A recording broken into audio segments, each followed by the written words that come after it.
You are not competitors. And I think the big mistake we have made is by making each other competitors. We are not competing. Our problem is that we are not working closer together to meet the demands that our people have. And as I was telling another gathering, these borders, and I also mentioned to my brother, these borders that you create silos for yourselves amongst, you must always remember, are not your creation. These were creations of people outside of this continent who made these borders not to develop you, but to extract from you. Now that you want to develop yourself, we must start looking at these borders, and we must start removing the barriers that we have put, that have defined us in the past, and now hinder us from being the giant that we should be.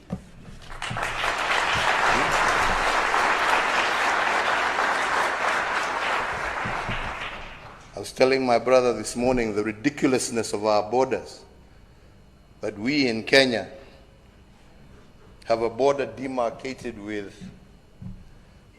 on one side with Tanzania, where the people who live on the border are the Maasai community. They were a nation once upon a time. Now today, they are Kenyans, they are Tanzanians, and yet they are relatives. But they live on two sides of a border. This is not proper. I was telling him of another example. To our west, Lake Victoria, where again another boundary was drawn between Kenya and Uganda. And where at one particular moment in time, between 2005 and 2007, we had two brothers. Same father, same mother. Those who come from polygamous families know what I'm talking about.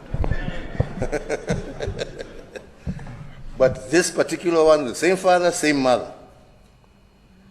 But because their land was stretched across between Kenya and Uganda, one brother inherited land on the Ugandan side, the other brother inherited land on the Kenyan side. And between 2005 and 2007, we had one brother as the vice president of Kenya, and the other brother as the minister in charge of the presidency in Uganda.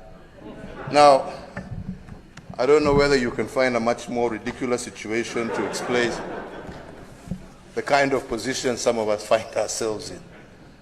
So these borders were not made for us. If we are going to become manufacturing giants, we need to do away with these borders.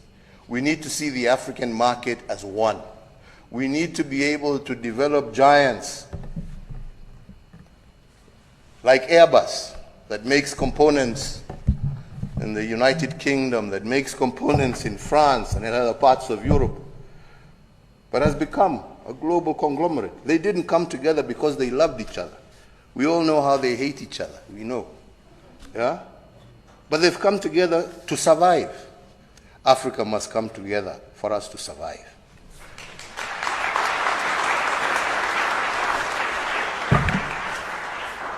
Survive and indeed prosper. I wish you all the very best. I am very excited that my brother has pushed this agenda of Kenya Airways and South African Airlines, and I am very hopeful that in the very near future, I shall be one of the first customers on a Pan-African flight that is owned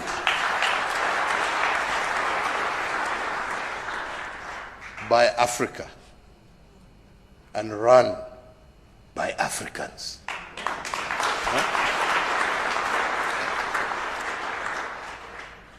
There's a story that says it's better to own a small piece of a big thing than a big piece of nothing. So I'm looking forward to our small piece in a big Pan-African airline. Thank you very much.